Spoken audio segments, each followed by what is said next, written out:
Muzika je još jednom ispunila letnju pozornicu Srpskog doma u Vukovaru, gde je održano veče koje je okupilo brojne ljubitelje dobrog zvuka. Više u prilogu koji sledi.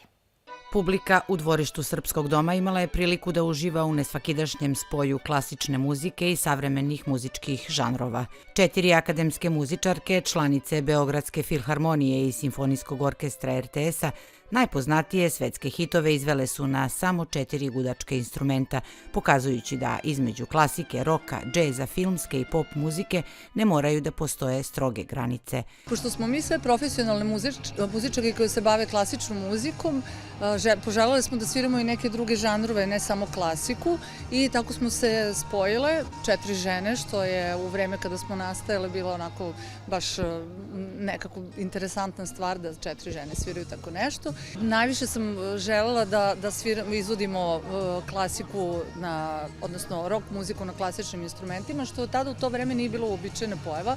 Tu čelo su se tek kasnije pojavili. I to je, ja mislim, i dan danas naša pasija da najviše volimo da sviramo rock obrade. Kada pričamo o počecima, od kada oni datiraju?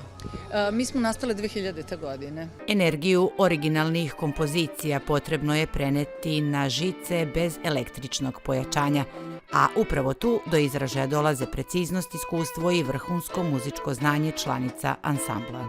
Pa to uopšte nije jednostavno zato što vi neke hitove koji imaju, sad prvo su ozvučeni na struju i tako, treba da prebacite u samo 4 tanana instrumenta, a da zvuče energično. I jeste izazovno, odlično ste postavili pitanje, tako da mi biramo i koje ćemo pesme obrađivati, koje ćemo aranžmane raditi, koje će nam raditi te aranžmane, jer nije svaki aranžman interesantan, tako da volimo one energične sa dosta gruva i volimo da nastupamo sa perkusijama, tada taj ansambl bude kao pravi mali rock band. Muzičko veče upotpunila je mlada vukovarska pevačica Zvezda u usponu Ana Ajduković, koja nije krila zadovoljstvo što ima priliku da nastupi pred publikom svog rodnog grada i ljudima koje poznaje.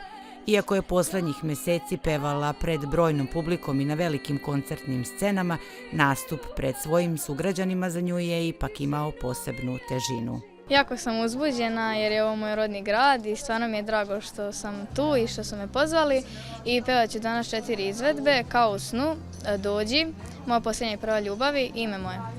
Šta te najviše inspiriše pred nastup? Najviše me inspiriše publika i kada njih vidim onda mi je srce puno i onda budem bolja, ja mislim.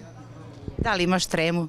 Nemam. Na vukovarskoj letnjoj pozornici dominirala je tako sofisticirana, ali energična instrumentalna interpretacija Wonder Stringsica, dodatno upotpunjena i obogaćena vokalnim izvođenjem mlade umetnice Ane.